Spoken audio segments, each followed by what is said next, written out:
شكرا للزملاء في المجلس. بسم الله الرحمن الرحيم. مشاهدينا الكرام متابعي قنوات الكأس أينما كنتم، مرحبا بكم هنا في المباراة التي تجمع ما بين المنتخب المغربي متصدر المجموعة السادسة والمنتخب الإسباني وصيف المجموعة الخامسة. ومن خلال أحداث هذه المواجهة قبل الأخيرة في الدور ربع النهائي، والتي سنتعرف من خلالها على الفريق السابع المتأهل إلى الدور ربع النهائي، قبل أن نتعرف على ثامن المنتخبات في المواجهات القادمة ما بين المنتخب البرتغالي ومنتخب سويسرا. الآمال العربية والآمال الأفريقية كلها معلقة ما بين أقدام أسود الأطلس في مباراة اليوم هنا في هذا اللقاء، من أجل الوصول إلى الدور القادم وتسجيل أبرز إنجاز عربي في تاريخ منافسات بطولة كأس العالم. المغرب اليوم بألوانه التقليدية المعروفة يبدأ بياسين بونو في حراسة المرمى أمام نايف كيرد، يومين سايس، أشرف حكيمي في الجهات اليوم في مباراة اليوم من خلال هذا الحضور الجماهيري الكبير والأمنيات العربية. الآن أولمو يبحث عن السيطرة والاستحواذ. سفيان بوفال، العرضية من سفيان عادت إلى يا سلام عن أوناي سيمون، والاقتراب من المرمى. خطأ عن طريق أشرف ولا عن طريق حكيم؟ أشرف ولا حكيم؟ حكيمي لعبوه. أشرف حكيمي يسدد بالقدم اليمنى. اللقاء هو أسرع ياسين. طريق نصير مزراوي داخل منطقة الجزاء، لكن عند حارس المرمى أوناي سيمون سيطر على كورته بالشكل. الجماهير المغربية في مدرجات ملعب المواجهة تشجع توازر. تمر عرضية داخل منطقة الجزاء. برشلونة ومنتخب اسبانيا 18 سنة فقط ويتواجد في المونديال. كرة بمحاولة لأخر بوفال، هذا يا سلام بوفال، عرضية داخل منطقة الجزاء لا زالت مستمرة وقائمة، وصلت إلى حد. أتمنى بأن تكون النتيجة أفضل. كرة بمحاولة خطيرة. أوه. لا.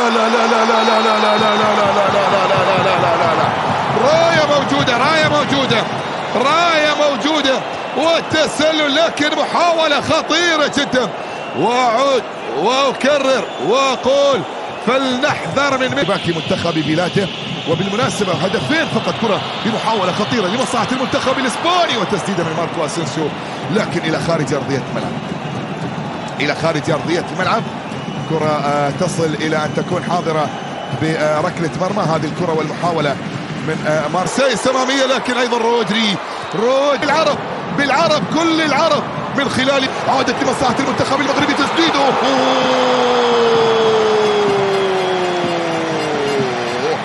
حلوة من نصير. توريس عرضية داخل منطقة الجزاء لا زال. إذا انتهى شوط المباراة الأول سلبيا، فأمر وصلت إلى سفيان.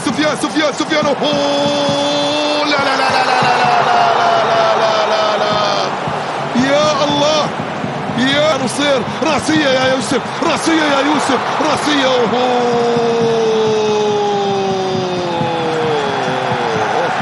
ضاعت.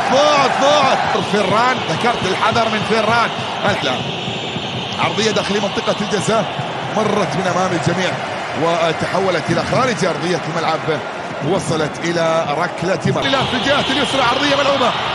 نصير في التوقيت المناسب يبعد الكرة والخطر، ومع الكرة يعلن حكم المباراة راباليني نهاية أحداث شوط المباراة الأول بتعادل سلبي ما بين المنتخبين. نلتقي بحول الله مع بداية الشوط الثاني بالصوت والصورة. الآن أعود للزميل راشد المهندي وضيوفي في المجلس. راشد تفضل، إليك الكلمة. بسم الله الرحمن الرحيم. مشاهدين متابعينا أينما كنتم، مرحبا بكم مع بداية أحداث شوط المباراة الثاني من مواجهة منتخب المغرب مع المنتخب الإسباني هنا في الدور ثمن النهائي والمباراة السابعة من هذا الدور، بانتظار معرفة الأوضاع في شوط المباراة الثاني. على نسبة السيطرة والاستحواذ اسبانيا كانت افضل من المغرب في الشوط الاول، لكن من ناحية الوصولنا، كلامنا، امنياتنا من المناسب. تعود الان خطيرة. لا زالت مستمرة وقائمة إلى توريس. هذا رئيس الاتحاد الدولي لكرة في أكثر من مرة ضده. هنا الكرة والمحاولة عن طريق من؟ داني أولمو. تسديدة تأتي لكن ياسين بونو في التوقيت المناسب يبعد الكرة والمحاولات الماضية. ياسين بونو هذه الكرة والمحصلة إلى سفيان. هذه فيها تسلل. نعم يوسف نصيري متسللا، الرجل الذي سجل في شباك منتخب. يوسف هذا نصير هذا في التوقيت المناسب. ثم بعد ذلك المحاولة بلادهم ومنتخب بلادهم ولاعبيهم في أرضية الميدان.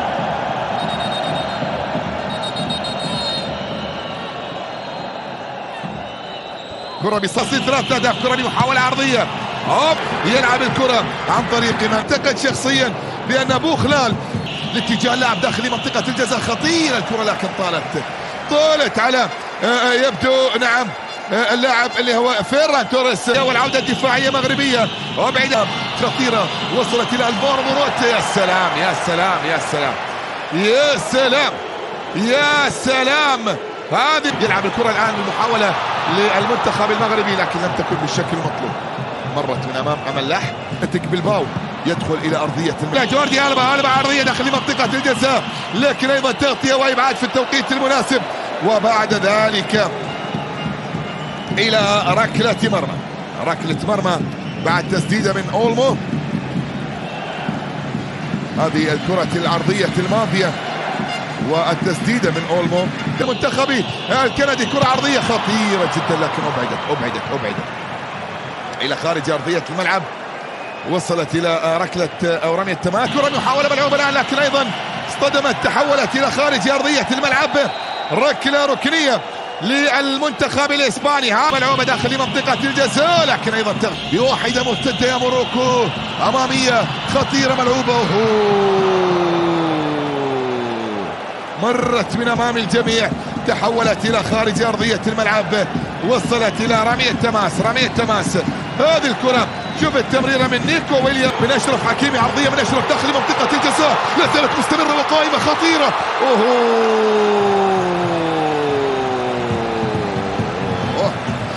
وليد شديد. شوف المدرج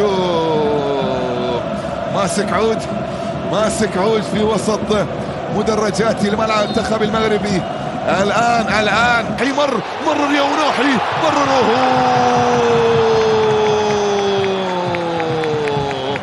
طالت على عز الدين.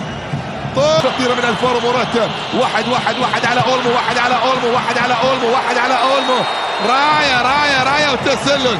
راية وتسلل يبدو على الفارو موراتا. حديث ما بين ياسين بونو وسفيان مرابط. هذه الكرة 5 دقائق ستضاف على أحداث الشوط المباراة الثاني. لا زلنا بنتيجة التعادل السلبي. الكرة الآن بخطأ لمصلحة المنتخب الإسباني. ملعوبة داخل منطقة الجزاء. رأسية طالت إلى خارج أرضية الملعب. رأسية كانت عن طريق اللاعب الفارو موراتا. تحولت فبحول الله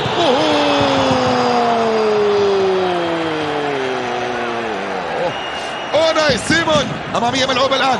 كرة حكيم رأسية لا زالت مستمرة وقائمة خطيرة جدا. ملعوبة الكرة لكن صافرة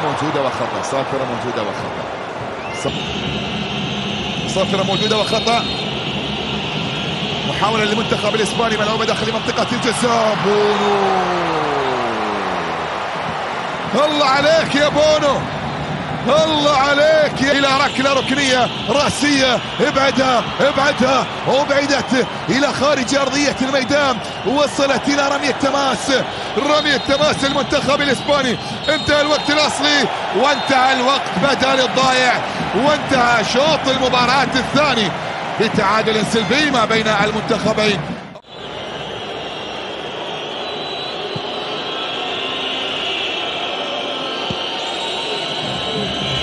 بسم الله الرحمن الرحيم. مرحبا بكم مشاهدينا الكرام متابعي قنوات الكاس أينما كنتم في الأوقات الإضافية. يلعب الكرة أمامية لا وجود فيها للتسلل. محاولة تصل الآن التقدم يأتي.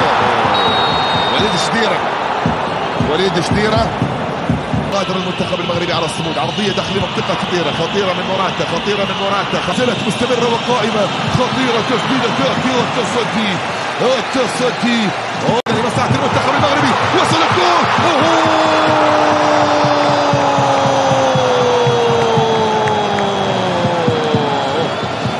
الله يا شديرة، الله يا شديرة. الآخر دقيقة على الوقت الإضافي داخل المنطقة. ياسين في التوقيت المناسب.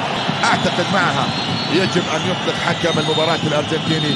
نعم، صافرة نهاية تحتاج شوط المباراة الإضافي الأول واستمرارية التعادل. لا تروحوا بعيد، خلوكم مع أجواء المواجهة. استراحة قصيرة جدا. بسم الله الرحمن الرحيم. مشاهدينا الكرام، ربع ساعة أخيرة قبل نهاية روح يا وليد، روح يا وليد، يا الله يا وليد، يا الله يا وليد. أو هذا وليد المباراة إلى نهايتها.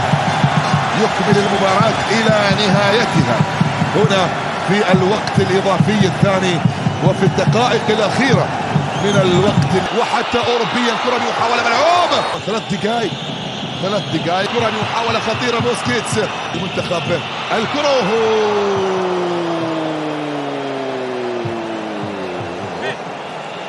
جواد اليامق تسديد.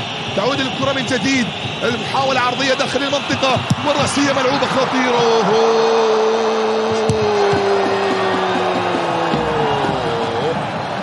مرت ولله الحمد، مرت ولله الحمد عن طريق سرابيا. نعم، ينتهي والوقت بدل الضارع ينتهي والمواجهة تتجه إلى ركلات الترجيح، إلى بونو وأوناي سيمون، إلى بونو وأوناي سيمون. ركلات الترجيح. غالبا من يبدأ التسديد هو من ينتصر بنتيجة المباراة، لذلك نتمنى بأن يكون هذا الأمر واقعا في مباراة اليوم. عبد المجيد في مواجهة أوناي سيمون. عبد المجيد الله الله الله الله الله الله الله الله. أول إلى مواجهة بونو في مواجهة ياسين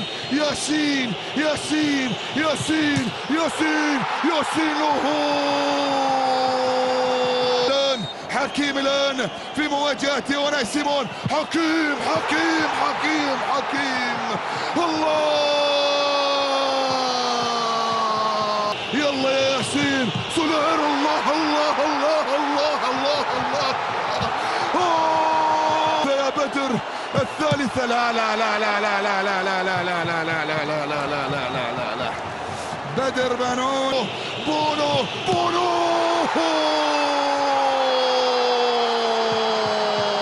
يا الله يا رب، يا الله يا رب، يا الله يا رب. المغرب للتاريخ، المغرب للتاريخ، المغرب إلى الدور القادم. فخر العرب إلى الدور القادم، فخر العرب. يقولون لإسبانيا مع السلامة باي باي، مع السلامة باي باي. بالله تشاو، بالله تشاو، بالله تشاو. اللهم لك الحمد، اللهم لك الحمد.